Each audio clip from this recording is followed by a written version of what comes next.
once you log in, that Buy Now button has changed to Takeaways.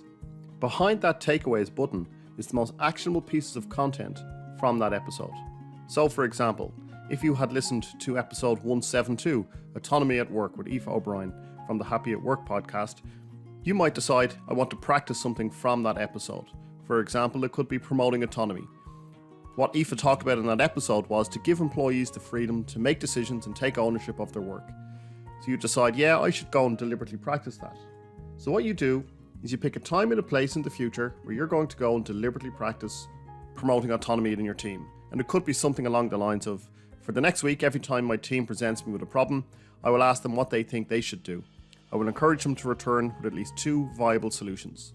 Now, because you said you're going to do this for a week, you might decide you're going to start this at 9 a.m.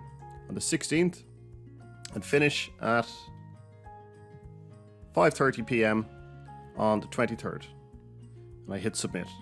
Because you said this would start at 9 a.m., we will remind you at 10 minutes to 9 that this is what you're going to practice for this week. So when I go into my portfolio now, I can see what I have set up for myself for this week. Now I've only got one thing in there at the moment, which is what we've just done, promoting autonomy. So this calendar gives you an overview of everything you've got coming up. And then as I scroll down, I can see a card that comes up where I can then see everything that I have coming up as well, and I can edit each entry, or I can delete it if it's no longer relevant. So I can go in now and edit this entry.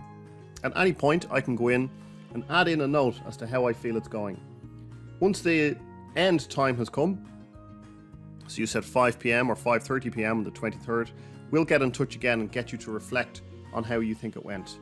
So you might say, this is a very worthwhile exercise. The team enjoyed having the freedom to come up with their own solutions and working through the best options. And we're going to decide that went excellently. Now I update that. So now what I'm doing is I'm building my certificate of experience. Rather than just telling anyone who'll listen that I've consumed all of these podcasts or books or face-to-face training sessions, I can now say I've not only listened to this podcast, I've actioned the content from the podcast, and I can prove it. So we're building certificates of experience rather than just ticking the box and getting certificates of completion.